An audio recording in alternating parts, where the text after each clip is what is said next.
So we have discussed about the little bit about the global data table. In this situation, you're gonna having the same types of the same data set based on the different geographical location to communicate with them in the effectively. The global table is really required to do the transaction. It means the read and write, and read and write means all the operations. Some reading operations means querying the data.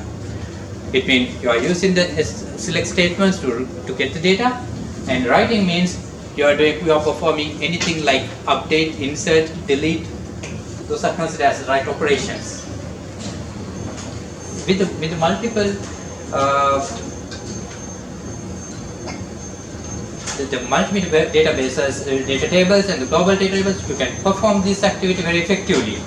And imagine you are with this environment when you are performing a transaction. In this transaction should be effect for the entire database system because it is the data centers.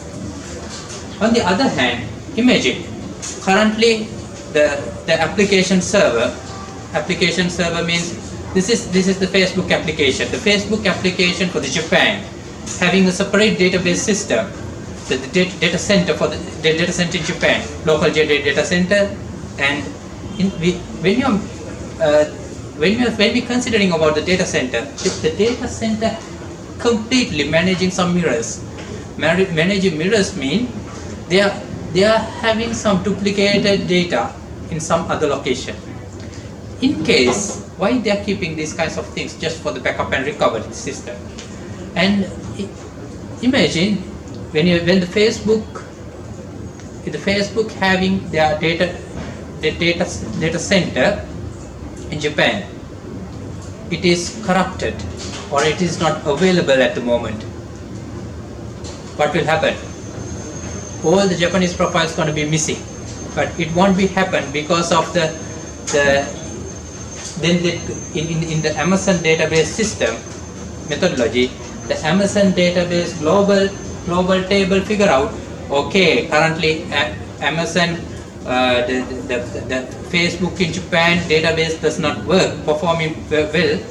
It will automatically allocating to the other database, some data center nearby. Maybe it could be Australian data center, maybe US data center, or maybe the Shanghai data center. Anything, they will focus on that data center and get the data from the particular data center. This is done by the global table.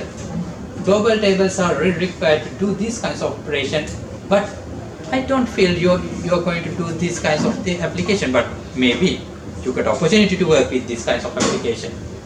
Once DB get failed, you will allocate for another database. The backup and restore. The backup and restore is one of the key thing in the database. If you're using the database management system, backup and keep restoring is going to be important. To every day, your customer. Imagine your customer is someone like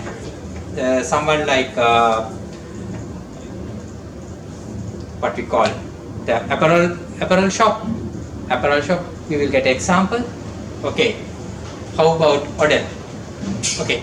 You have to keep your all the inventory detail and all up-to-date sales information in up-to-date format. Imagine if you losing the data. If you damage your database, you will lose the entire data and up-to-date information. So in this kinds of situation, you need to have a proper database backupping. How do you back up the database? You can do the backupping activities manually. You can manually stop the database or a transaction and get the backup and store the backup. But what will be the output? It will badly affect for the production environment. What do you mean by production environment? Where you are practicing this database, the people and employees, maybe customers, everyone is working on this database. It will in effect for the entire employees man hours. So in this kinds of situation, Amazon has provided two automated data backup methodologies. One is on-demand backup. On-demand means allow to an on-demand backup technology allows you to do the archiving. We have discussed what is the data archiving. If you are separately storing, you are giving a less priority for the data which is not longer used, not using that much. Nothing. This is called the on-demand. It is part of the on-demand backuping. And further, with the on-demand backuping, you can use some requirements of the governments and the requirements of the corporations and the requirements of your protocols, and with the according to data backuping.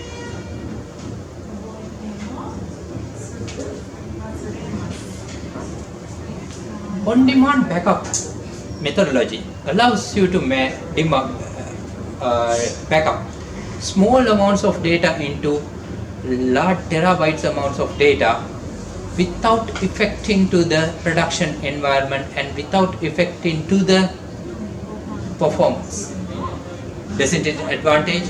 Even you are doing the backup activities, you no need to stop the industrial production environment. You can still conduct your backup activities. The most common databases fails to provide these kinds of services, but Amazon does. The next way of backupping technique is point-in-time recovery backup. Okay, Amazon provides 35 days backup points.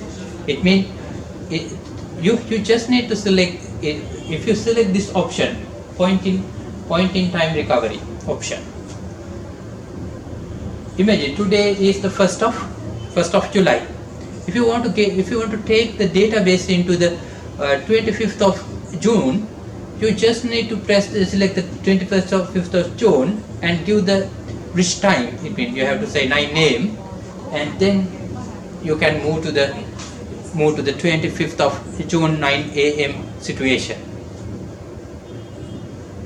Even it's losing some data, but you can figure out where is the problem or something. When you are analyzing the problem, this might be really important. All the backups are encrypted and cataloged. It means if all the backups, your database is supposed to be encrypted. Why it is encrypted? Otherwise, someone can open it the plain text or text editor. All the data, they can grab all the data. It should be encrypted as the backup, as the same say. Even the database has some security features, so even you are using the backup also have the same security issues.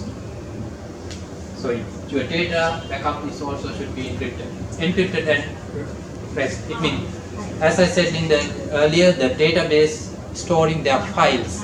It may be one file or many files. All the files in encrypted mode. You can right click and open it. No, it's impossible. And Amazon provide a very good encryption methodology. What is the difference between hashing and encryption? What is the difference between? I'm asking, MD5 is encryption or not? Yes, you according to your view. Yes, and you? Yes, and you? Okay. So can you once you okay? What about? Yes. That is, I'm really wondering about your answer. If you're using the MD5 like algorithms, we used to do the hashing. You are making a hashing points.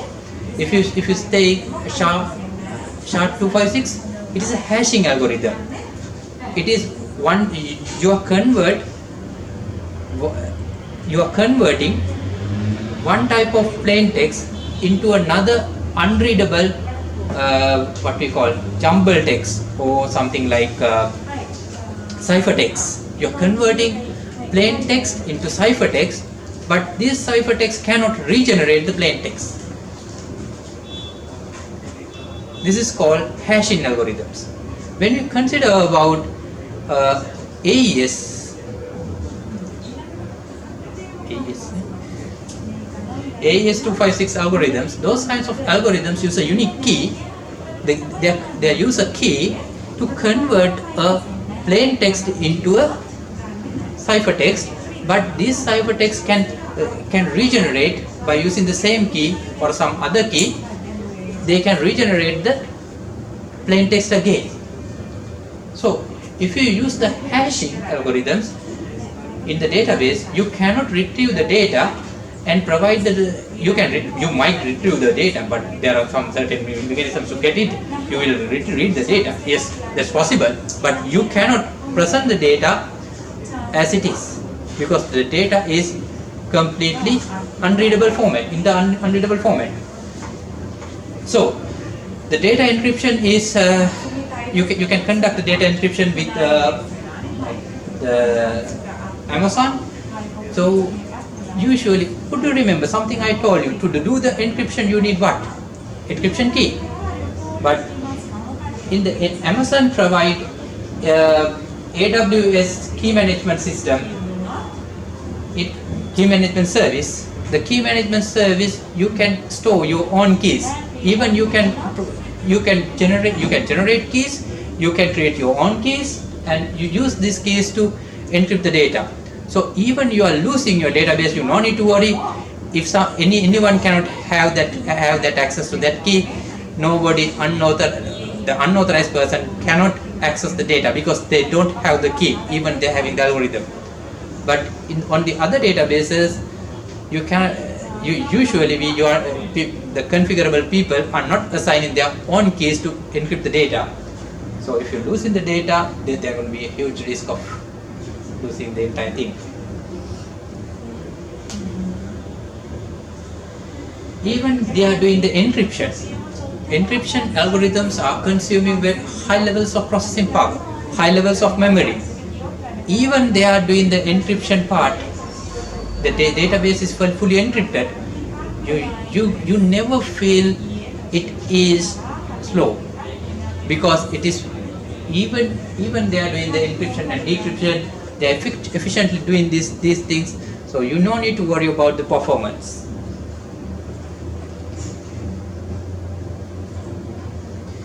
And you can encrypt the entire table and the metadata, including everything.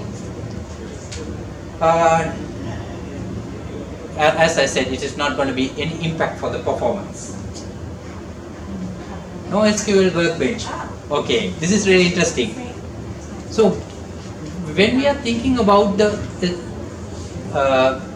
database or a database management system, okay, just forget about the database at the moment. When you're thinking about the database management system, what comes to your mind when you think about something like, when I'm saying access? Okay, you're thinking the fancy graphical interfaces for the access. Yes or no? When I'm saying SQL Server, you will feel something called not the SQL Server, actually SSMS. It means SQL Server Management Studio. Okay, when I'm saying SQL Server, you will never think something like this.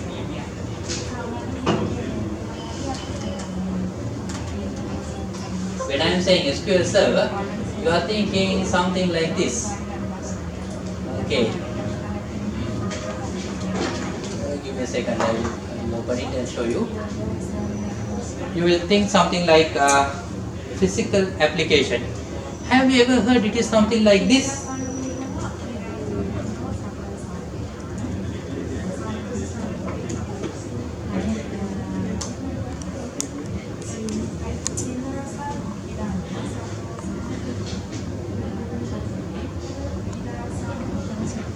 Okay, can you say this service,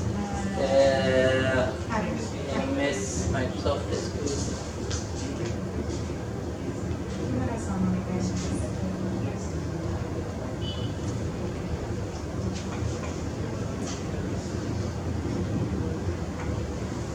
Have you ever think this is something like this? It is a service. Have you ever think